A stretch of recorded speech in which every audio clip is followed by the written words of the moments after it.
time in doing that. Ladies and gentlemen, brothers and sisters all. First of all, I want to say that I am proud and honored to be a Grenadian. Just as many of you are, and I'm so happy to be with the diaspora. And I want to thank our leader, Dr. Mitchell, for inviting me to be with the team to come and meet with our people in New York and to visit them in other parts of North America, in Canada, and in Montreal and Toronto. Brothers and sisters, why am I proud to be a Grenadian?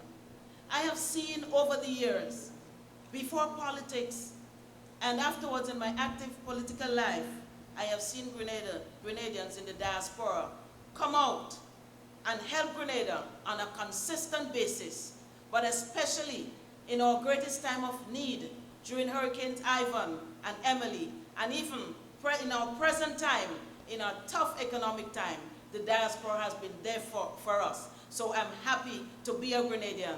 And the first thing I wanted to do was to thank Grenadians who have come out for Grenada, who are supported, and also many friends of Grenada, through the influence of Grenadians, who have helped us along, especially in healthcare, but in many other areas of need in the Tri-Island state. So sometimes, if my time goes out and I don't get the time to say thank you, then I'm left to be sitting there regretting not having said thanks. So I wanted to say that first and foremost.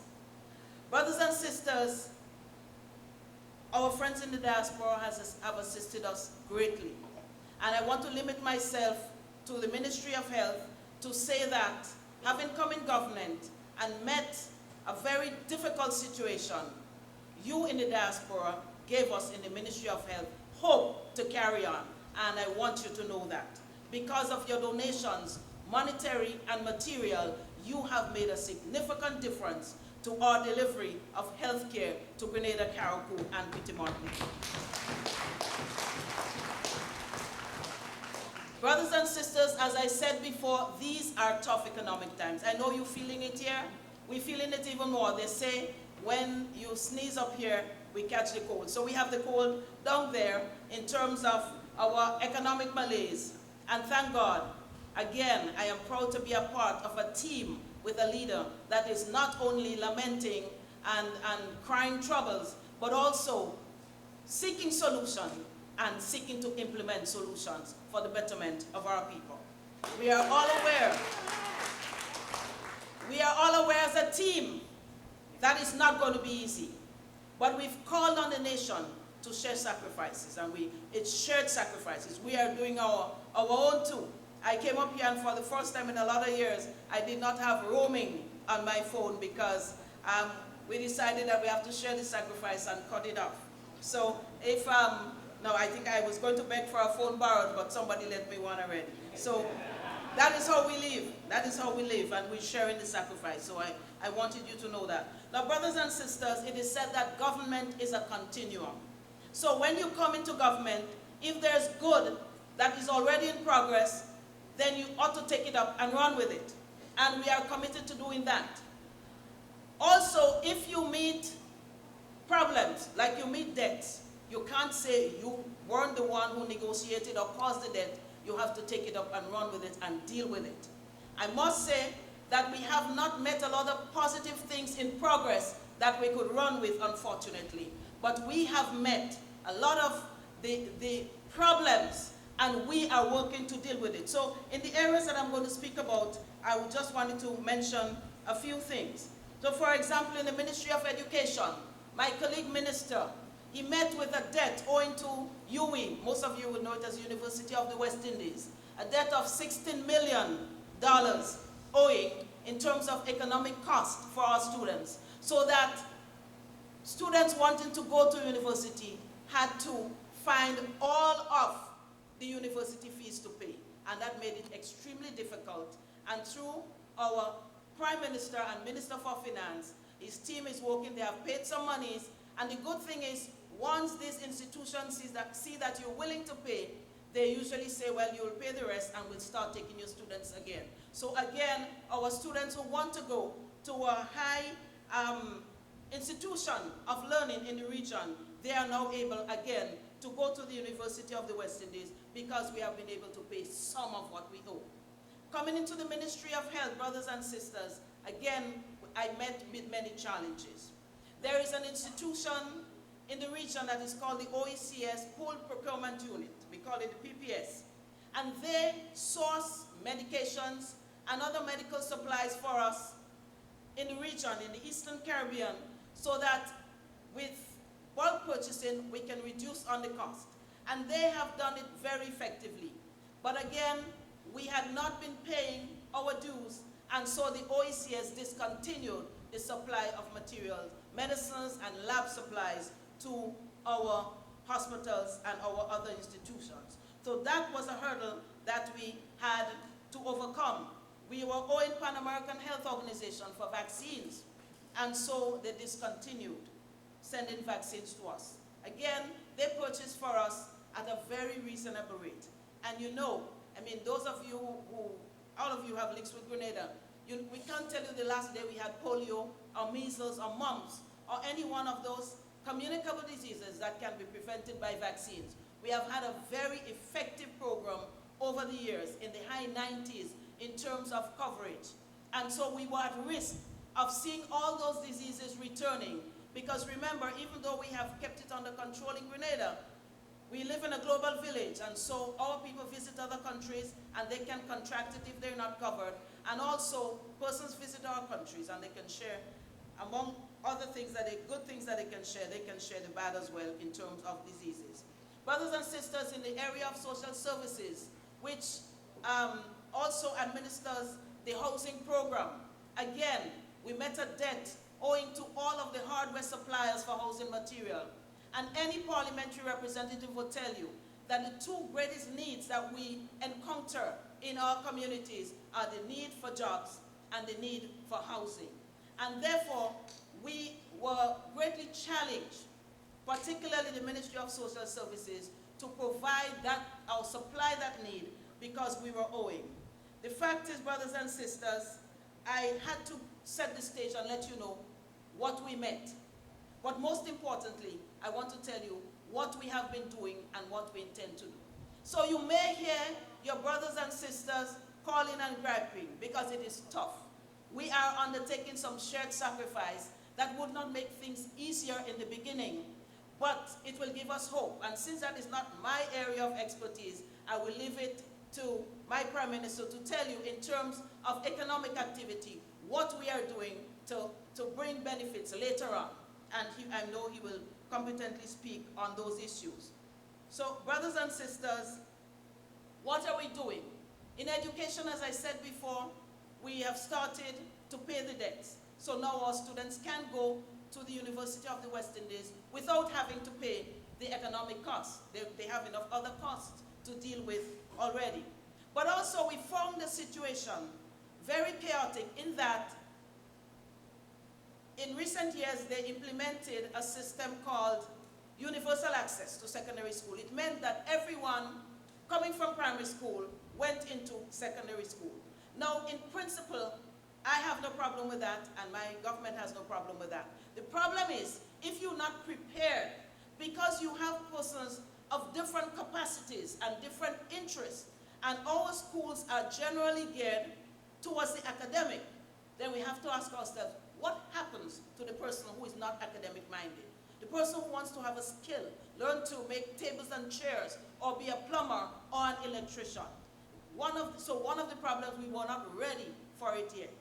And in terms of having the teachers and the tutors who were ready to administer the program, that was another thing. So while we do not mind universal access into secondary school, it has to be capably and effectively planned for, otherwise we could encounter problems, and that is what we encountered, brothers and sisters.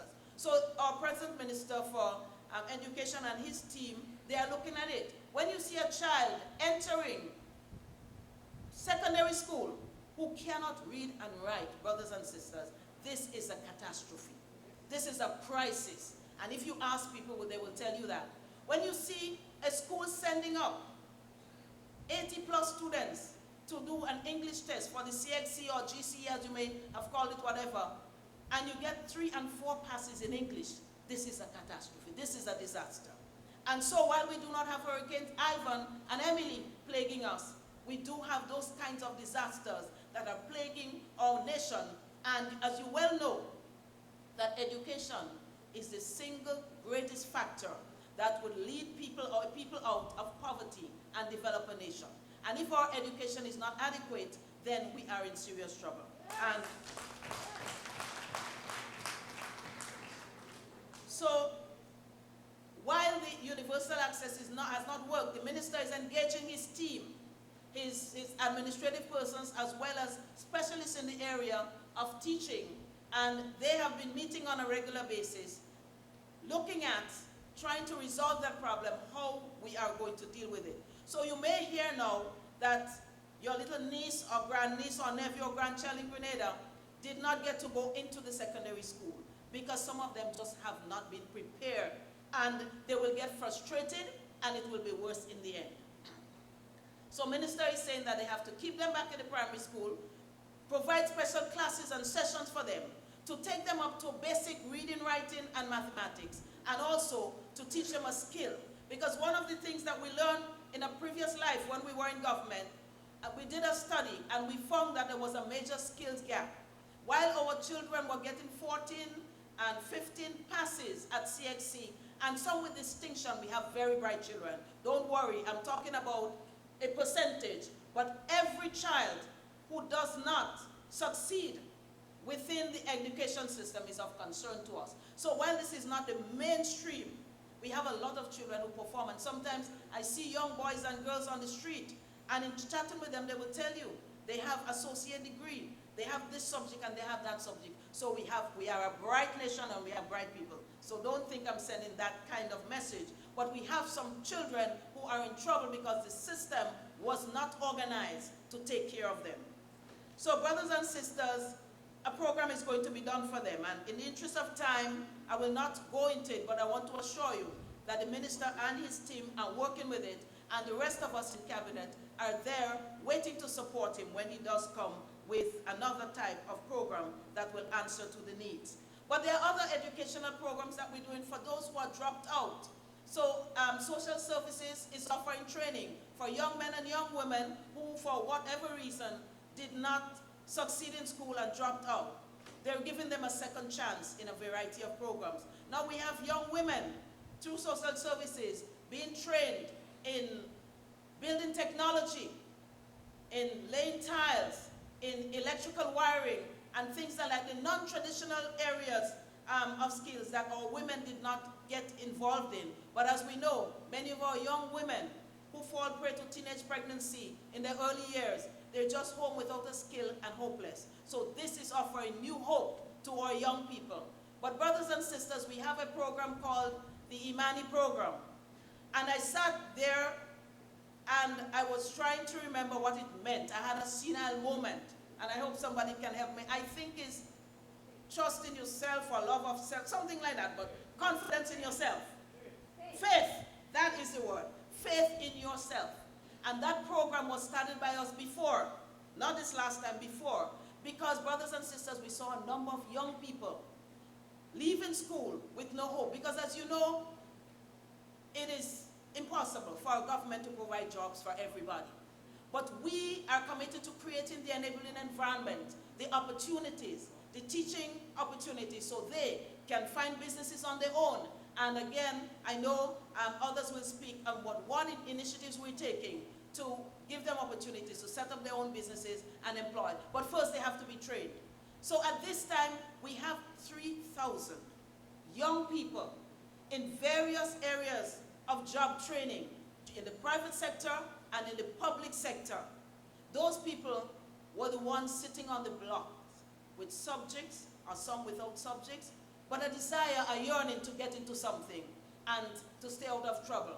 And now that program under the Ministry of Youth is offering them just that kind of opportunity. And again, through the enabling environment created by the government, some of which you see us representing here today, brothers and sisters.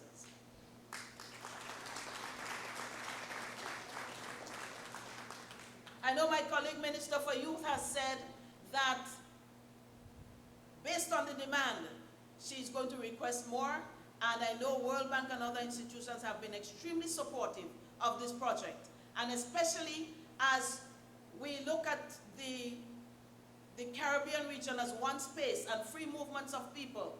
When we train our people, and we train them according to standards, not just bringing them in a course, and at the end of the day they can't get a certificate, but they are going to be certified according to Caribbean and CARICOM standard and according to international standards, so that wherever they go, they can find a place in terms of employment. The Ministry of Youth is doing a lot more, brothers and sisters, but in the interest of time, I will just say that they are bringing now, it's youth and sports, they're bringing now more cricket into the area. For years now, our stadium has been like a white elephant, but now we're bringing our stadium back to life, and I know my Prime Minister is keen on cricket, and he knows more details than I do. I leave that to him. So, brothers and sisters, we are looking at what we can do. I just wanted to add, in the areas of social services, we have a program that helps young people to go to school. They cannot pay the transport that is provided, because we are well aware that because of the unemployment situation that we met prevailing and will continue indefinitely as we work on programs, that we have to still continue to educate our children. So if we have the school feeding program that gives them food at $1 per day for their lunches, and even those who do not have get free lunches. And also we have the assistance for transport under both social services and the Ministry of Education. And persons are also given assistance for the tuition fees if they cannot.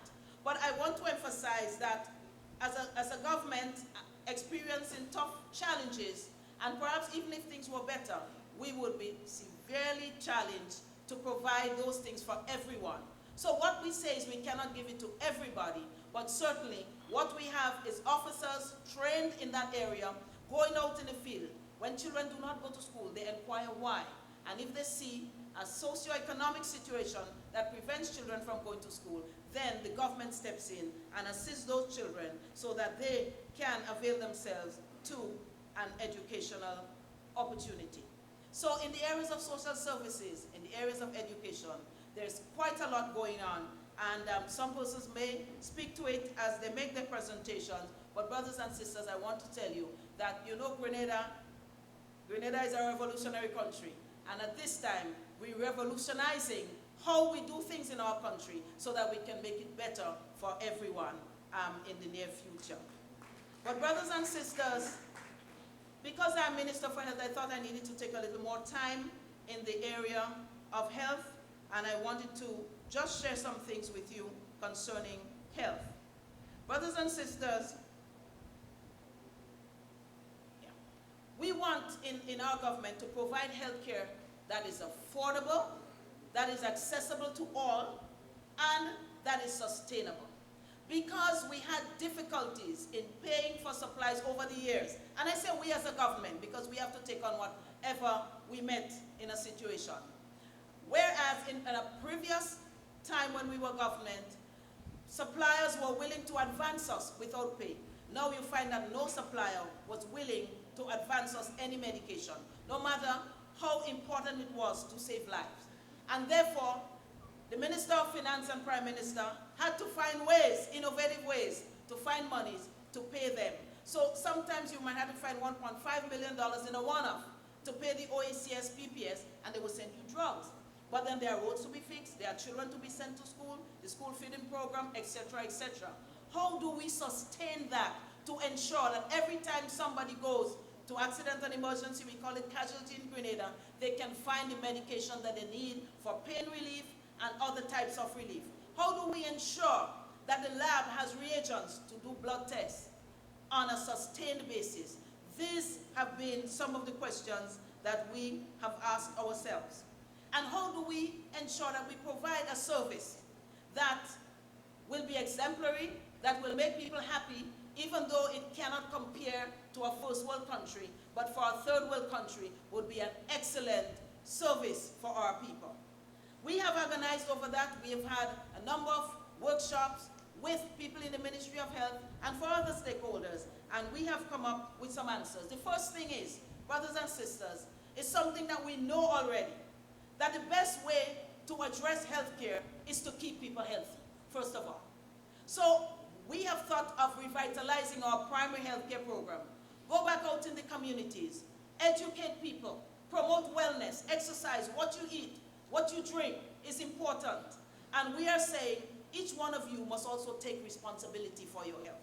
So if we educate you, then you must go out there and exercise. And if you do get disease, then if we manage it adequately, then that would be a way of preventing expenses in the wrong direction and also keeping people healthy so that they can be productive and make a contribution in their country. So we have revitalized that program. We have taken on some new physicians. We couldn't take on many. We've taken about 5. But when we came in, brothers and sisters, we met about 100 nurses, trained, sitting down at home, doing nothing and frustrated. We took on 42 of those nurses, and we put them out in the community. We said, go and do food care, go and educate diabetics, see what's happening to them, and ensure that they do not fall through the cracks. Follow patients as they're discharged from hospital and go in the community and see what their needs are. And patients who are referred, see how we can do it. So we've started that about a year ago. Come July, we'll be celebrating 1 year, and already we're revisiting, we're sending out questionnaires to our people. How can we better serve you and make what we do more meaningful?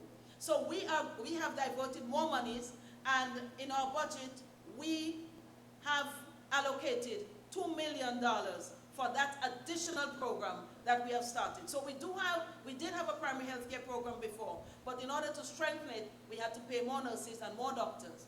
I know you were asking what happened to the rest of the 100 nurses.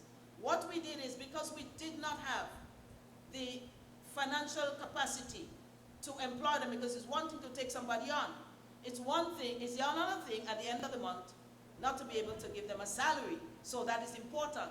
And brothers and sisters, I know you are Grenadians and you're patriotic and you follow what's happening. And over the years, not so long ago, what we found was a situation where at the end of the month, the then government was not able to pay salaries. You know what I'm talking about. It's not bad talking, it's a reality. And if not so long ago they could not pay it in 1 year and some, we can't magically find the means to pay everybody. So what we did, I heard that Trinidad was taking in nurses. Already they were taking in nurses from St. Vincent. And so I spoke with the minister, and my prime minister spoke to the prime minister of Trinidad and Tobago, and we asked whether they could take them on. Because it pained me. When one nurse said to me, she said, you know, I'm beginning to hate nursing. I thought it was a profession where I could easily get a job. And here I am at home 2 years on. And as you well know, when you get your driver's license, that is when you learn to drive. So if you train nurses and you cannot offer them a job, then nurses are in trouble. By the time they get employed, they may forget a lot of the skills. And therefore, while we would have liked to employ all of them, we had taken a policy decision a long time ago, recognizing that there's a demand within region and worldwide for nurses to train some. Since we cannot employ everybody, train them so when they go out, the United Arab Emirates and other countries are taking in nurses. And I think even some institutions in the US are sending out now agents to take in our nurses. We said, why not train some young people who would have left school? So we're working with the Imani program, the youth program, to bring some into the nursing assistant and the nursing programs. And we went to Trinidad and they said they could take them. Trinidad needs quite a few nurses. And so very soon, in the next few days, perhaps before I leave North America, because they said from the 8th they'll be taking on, they have interviewed, everything has been done, and all of our nurses who are sitting home doing nothing, the rest of them will be taken on by our sister island, Trinidad and Tobago.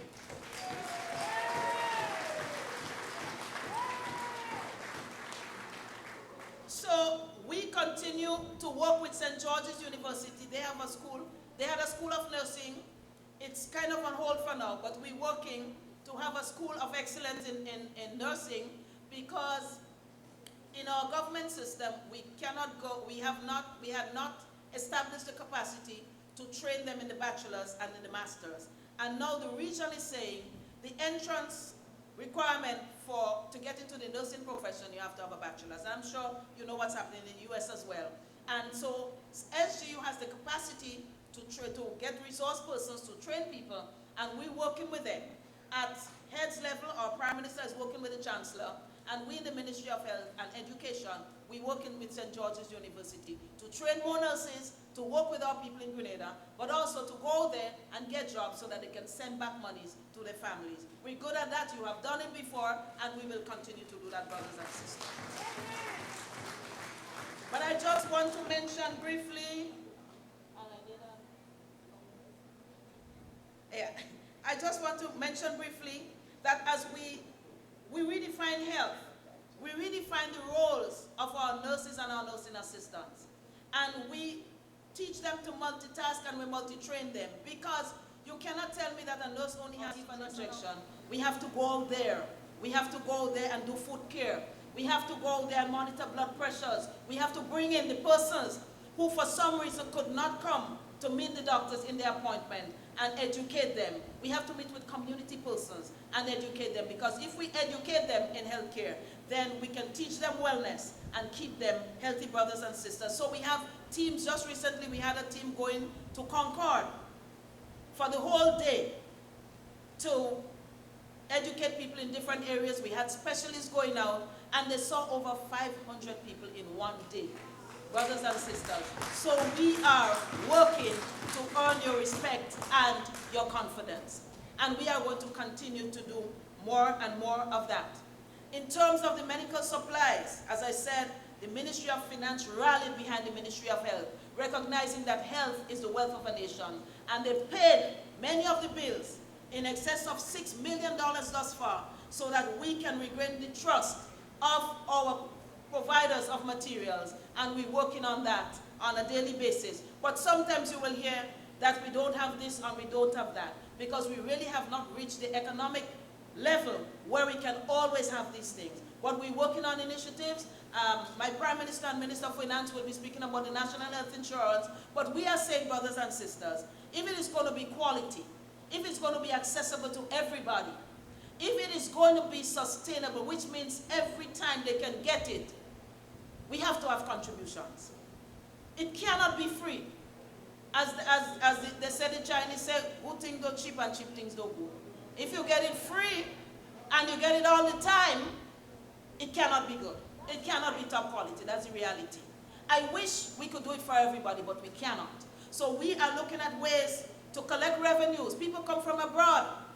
There may be Grenadians who can afford, or there may be foreigners. They're going to accident and emergency. They are treated, they have insurances, and we have no system in place to collect some monies so that we can buy the Panadols for those who cannot afford. This does not make sense, and we're making moves to deal with our brothers and sisters. So only this week, we sent from Ministry of Health new fees and an incremental plan. Now, Prime Minister will talk to you about some of the taxes that we're implementing. And so we're saying you can't put all of it on the people all at once. But we know we can immediately start with those who have insurances. And many people who visit the country, they do have insurances. So there are some areas we're going to start, but it's going to be gradual so that people don't feel too much of the burden all at once and get frustrated, brothers and sisters. But also, we are aware that there are some people who will never be able to pay. They are sick, they are indigent, they are elderly, and they're not able to pay. And we're working with social services to identify those people. Many of them are already in a program organized by social services so that we will exempt them. And we are coming up with a national ID. And within that ID will be information that says this person is exempt. So when a poor person goes to accident and emergency or casualty, as we say, and that card is swiped, then that will come up. So that person doesn't have to go and beg for free treatment. It is their right, and they are protected by the state, brothers and sisters, so they can have access just as everyone else.